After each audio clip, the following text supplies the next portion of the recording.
CNN article. Take it with a grain of salt because it's CNN, and that's now owned by the same people who own Fox. According to this, under the law, no matter where you live, women have the right to emergency care, including abortion care. HHS Secretary Xavier, I think it's Becerra, told a news release Monday. This is from July 11th, 22. Now, in theory, this would mean that women would be able to get emergency abortion care if they need it. Now, the reality of it, however, is much different, sadly. In Texas, which this one is from 3 days ago from the New York Times, kind of detailing which states have banned it and all the details that go into that. In Texas, abortion is banned with no exceptions of assault or incest. Private citizens can even sue abortion providers and those who assist patients seeking an abortion after about 6 weeks of pregnancy. Now, according to this NPR article from November 23rd, 22, the first sentence literally reads, since Roe v. Wade was overturned, 13 states have banned abortion except for in case of medical emergency or serious health risks to the pregnant patient. But deciding what cases qualify for medical exceptions can be a difficult judgment call for doctors, especially since in most states they can get sued. And it goes on to report how there has been documentation of healthcare workers denying women abortion procedures even in emergency situations. And this is news reports and court affidavits, including one woman in Ohio. They refused to treat her for her miscarriage even though she had been bleeding profusely for hours. In Missouri, hospital doctors told a woman whose water broke at 18 weeks that current Missouri law supersedes our medical judgment, and so she could not receive abortion care even though she was at risk for infection. Now, as of when this article was posted or last updated, the hospital was under investigation for violating a federal law that requires doctors to treat and stabilize patients due to emergency medical.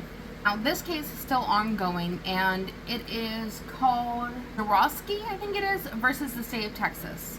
The center is representing women denied abortion care despite facing severe pregnancy complications that risk their health. One of these women will probably not be able to have another kid, and most of these are developmental defects that would have been caught very early on and handled quickly because the baby was just not developing the way it's supposed to. And I do say baby because many of these women, the children that they carried, were to term or they came out, though majority of them did not live more than a couple hours.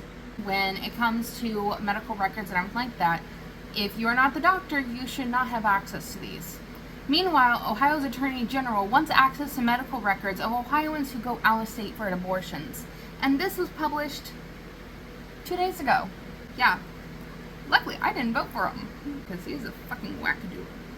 That being said, he is one of 19 Attorney Generals who signed onto a letter to the administration of Biden, saying their states have a right to medical records of their residents that go out of state for an abortion. The letter is written in response to a proposed rule change by the Biden administration that will provide additional protection for medical records of patients whose information might be used to investigate or sue people who have obtained or facilitated abortions. According to ProPublica, which the article is called Hospitals in 2 States Denied an Abortion to a Miscarrying Patient, investigators say they broke federal law. Which, according to this, over 2 days, 3 emergency room visits in Missouri and Kansas, doctors repeatedly gave her the same chilling message, though there was virtually no chance her fetus would survive and the pregnancy was putting her at high risk for life-threatening complications. There was nothing that they could do for her. When this happened, it was 11 months since the Supreme Court overturned Roe v. Wade. Similar stories have been reported in 14 different states where abortion bans have gone into effect. In Texas, 5 women are suing the state for denial of care, including one that went into septic shock and almost died. Which, as of right now, I cannot find any more information on that one. Now, as of 3 days ago, the Biden administration is wanting to wield the nation's premier health privacy law, which is called HIPAA. They're going to try and expand the protections on it. It has come under fire from Republicans for accusing the president of overreaching, and from Democrats who call it too weak. And I do know that there was an article, Texas and a couple other states were fighting the federal government over the fact that they were federally required to provide medical abortions. Sadly, I can't find any articles about it. I knew Texas was involved in this shit. This is from Texas Tribune. Texas sues after Biden administration issues guidance saying doctors can perform abortions in emergencies. They're suing it over the fact that they are saying that the nation's doctors, they are protected by federal law to terminate pregnancy as part of emergency treatment, and threatening to defund hospitals that don't perform these procedures, aka denying health care. Guidance states federal law requires to perform abortions for pregnant people in emergency rooms when it is the stabilizing treatment necessary in resolve a medical emergency, including treatments for ectopic pregnancy, hypertension, and hyperempsia. I had both of those last ones. It was not fun. Warned retail pharmacies that they must fill prescriptions for pills that induce abortion or risk violating federal civil rights laws. This happened after the half-century precedent that affirmed care to abortion as a constitutional right.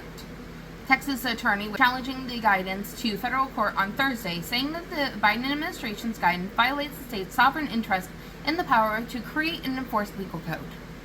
This is saying that soon Texas will ban all abortions from the moment of fertilization, with narrower exceptions only save the life of a pregnant patient or prevent substantial impairment of major bodily function. We both know that's complete and utter bullshit.